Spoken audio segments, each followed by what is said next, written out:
होना जरूरी है। तो अभी से जानकारी रखोगे तो आगे भी आपको दिक्कत नहीं होगी। इसलिए अनुप्रास के 5 भेद हैं, ध्यान रखना। 5 भेद हैं अनुप्रास के। अब देखिए थोड़ा सा छेका अनुप्रास, इसमें ध्यान दो, मैं बाद में फिर बताऊंगा। छेका अनुप्रास इसमें क्या होगा कि जब किसी वर्ण की कम से कम 2 बार, किसी वर्ण की 2 बार क्या होगी? आवृत्ति होगी।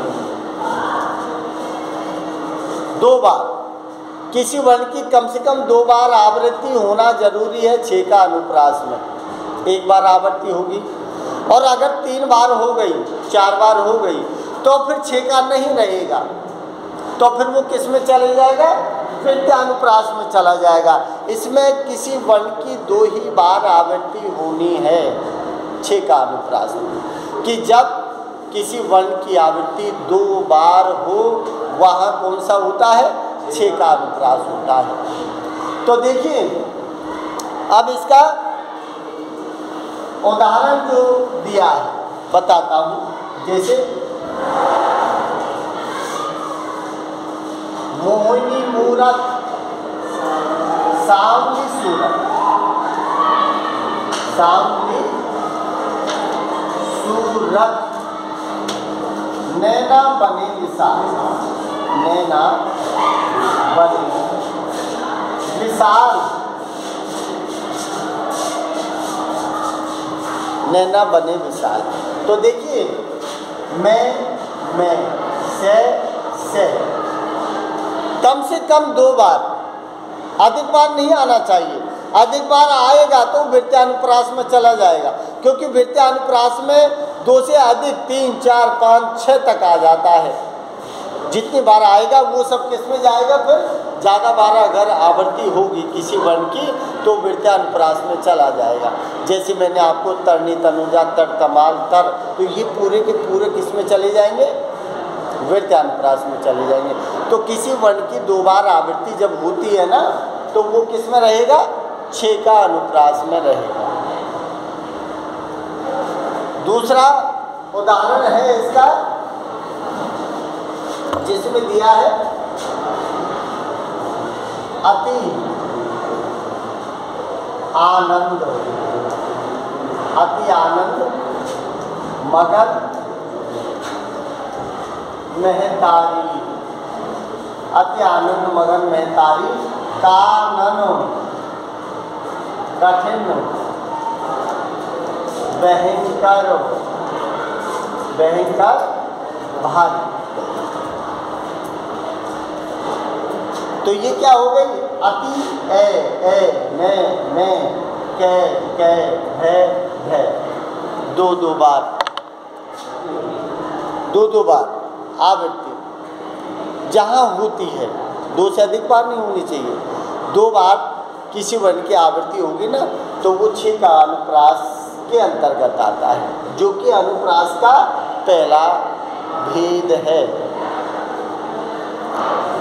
अब देखिए, अब वृत्यानुप्रास में है, वृत्यानुप्रास। और वृत्यानुप्रास जैसा नाम है वृत्या, वृत्या का मतलब क्या है? व्रत। वृत्या का मतलब क्या है? व्रत। व्रत का मतलब है लगातार, लगातार किसी वर्ण की आवृत्ति चलेगी, वृत्या दिया है।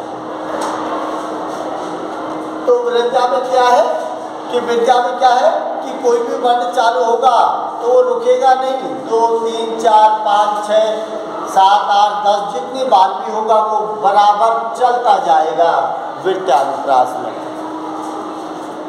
वृत्यानुप्रास में वही शब्द घूमता हुआ चलता जाएगा। वो 2 से अधिक 3, 4, 5, 6, 7, 8 कितने बार भी आ सकता है वृत्यानुप्रास में। तो देखिए इसका उदाहरण आपने जो लिखा था उसी को लिखा दूँ क्या अलग लिखा हूँ? अलग।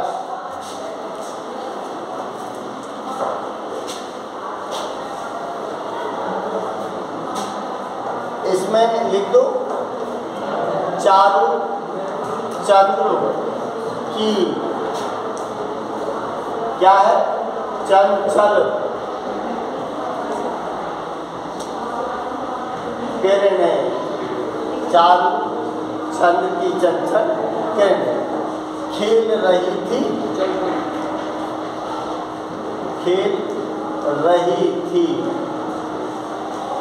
जल थल में। इसमें चय की जो ध्वनि है 2 से अधिक बार आई है। चय की ध्वनि 2 से अधिक बार आई है। और अगला उदाहरण और लिख लो। इसका मतलब है कि 2 से अधिक बार आएगी, 2 तक आएगी तो ध्यान रखना 6 का अनुप्रास है। लेकिन जब संख्या आगे बढ़ेगी तो वो फिर बराबर आगे बढ़ती रहेगी, जो कि 3, 4, 5, 6, 7 कितनी बार भी आवृत्ति हो सकती है। तो देखिए एक उदाहरण दिया है आपका,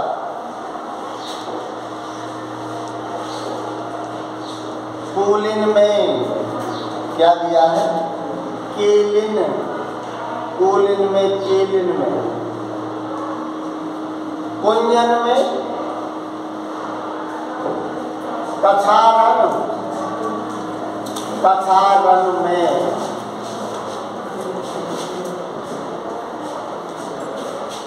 कुंजन में, क्यारिन में,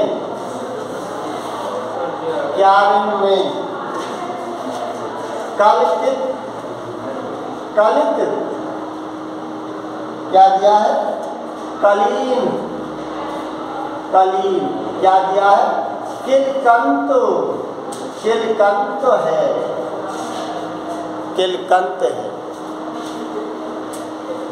अब देख लो इसमें कितनी बार के की ध्वनि आई। देखो 1, 2, 3, 4, 5, 6, 7, 8 टोटल 8 बार के की ध्वनि आवृत्ति का।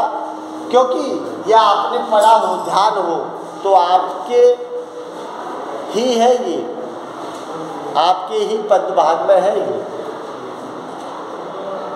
जिसमें किसमें दिया है कि ये जो बसंत आगमन पर, बसंत आगमन पर कवि देव का पढ़ा था ना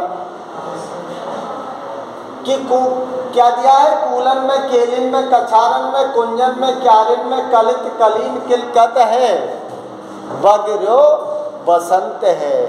तो बसंत की जो आभा सुंदरता होती है जब बसंत का आगमन होता है, उस समय का इसमें वर्णन है जो आपके पदभाग में है।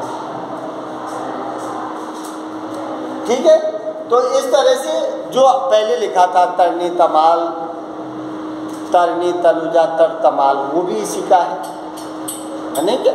और चारु चंद की चंचल किरणें, ये भी इसी का है। इसका मतलब है कि जहाँ कोई वाक्य नहीं, वर्ण की पुनरावृत्ति अगर बार बार होती है तो उसमें आपको वृत्यानुप्रास।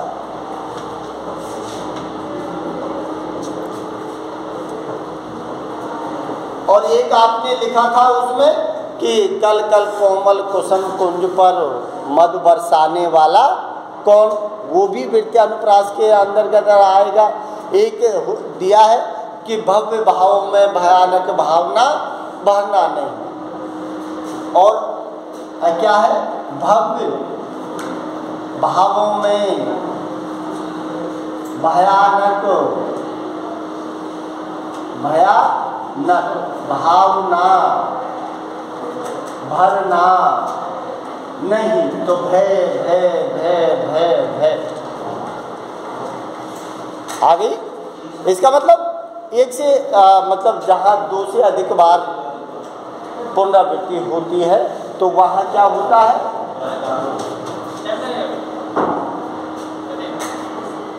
तो देखिए आगे, अब कौन सा है?